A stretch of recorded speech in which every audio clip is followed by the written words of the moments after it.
Proklamasi kami, bangsa Indonesia, dengan ini menyatakan kemerdekaan Indonesia.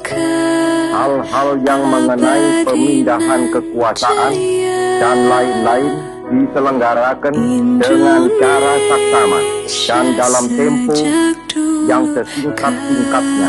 Jakarta, 17 Agustus 1945, atas nama bangsa Indonesia, Soekarno-Hatta.